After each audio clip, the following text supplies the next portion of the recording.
بسم اللہ الرحمن الرحیم۔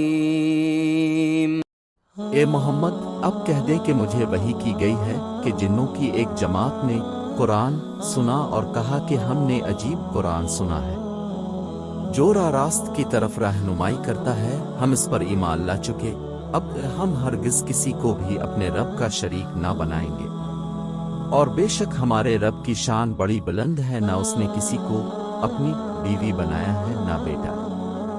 اور یہ کہ ہم نے ایک بے وقوف اللہ کے بارے میں خلاف حق باتیں کہا کرتا تھا، اور ہم تو یہی سمجھتے رہے کہ ناممکن ہے کہ انسان اور جنات اللہ پر جھوٹی باتیں لگائیں۔ بات یہ ہے کہ چند انسان بعض جنات سے پناہ طلب کیا کرتے تھے، جس سے جنات اپنی سرکشی میں اور بڑھ گئے، اور انسانوں نے بھی تم جنوں کی طرح گمان کر لیا تھا کہ اللہ کسی کو نہ بھیجے گا یا کسی کو دوبارہ زندہ نہ کرے گا، اور ہم نے آسمان کو ٹٹول کر دیکھا تو اسے سخت چوکیداروں اور سخت شعلوں سے بھر پایا۔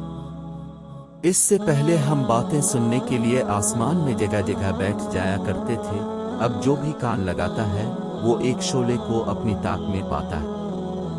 ہم نہیں جانتے کہ زمین والوں کے ساتھ کسی برائی کا ارادہ کیا گیا ہے یا ان کے رب کا ارادہ ان کے ساتھ بھلائی کا ہے، اور یہ کہ بے شک بعض تو ہم میں نیکوکار ہیں اور بعض اس کے برعکس بھی ہیں، ہم مختلف طریقوں سے بٹے ہوئے ہیں، اور ہم نے سمجھ لیا کہ ہم اللہ تعالی کو زمین میں ہرگز عاجز نہیں کر سکتے اور نہ بھاگ کر اسے ہرا سکتے۔ ہم تو ہدایت کی بات سنتے ہی اس پر ایمان لا چکے، اور جو بھی اپنے رب پر ایمان لائے گا اسے نہ کسی نقصان کا اندیشہ ہے نہ ظلم و ستم کا۔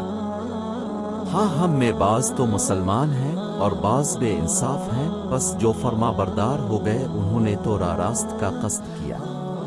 اور جو ظالم ہیں وہ جہنم کا ایندھن بن گئے۔ اور اے نبی یہ بھی کہہ دو کہ اگر لوگ راہ راست پر سیدھے رہتے تو یقیناً ہم انہیں بہت وافر پانی پلاتے، تاکہ ہم اس میں انہیں آزما لیں، اور جو شخص اپنے پروردگار کے ذکر سے منہ پھیر لے گا تو اللہ تعالی اسے سخت عذاب میں مبتلا کر دے گا۔ اور یہ کہ مسجدیں صرف اللہ ہی کے لیے خاص ہیں، پس اللہ تعالی کے ساتھ کسی اور کو نہ پکارو، اور جب اللہ کا بندہ اس کی عبادت کے لیے کھڑا ہوا تو قریب تھا کہ وہ بھیڑ کی بھیڑ بن کر اس پر پل پڑے۔ آپ کہہ دیجئے کہ میں تو صرف اپنے رب ہی کو پکارتا ہوں اور اس کے ساتھ کسی کو شریک نہیں کرتا۔ کہہ دیجئے کہ مجھے تمہارے کسی نفع نقصان کا اختیار نہیں۔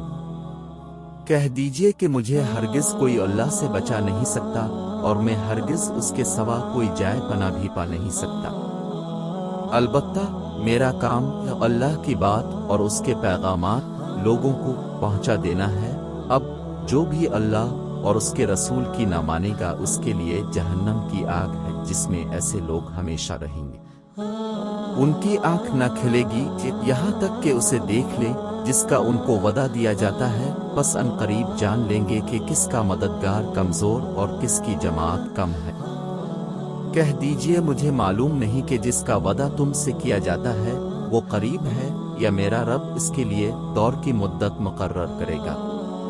وہ غیب کا جاننے والا ہے اور اپنے غیب پر کسی کو مطلع نہیں کرتا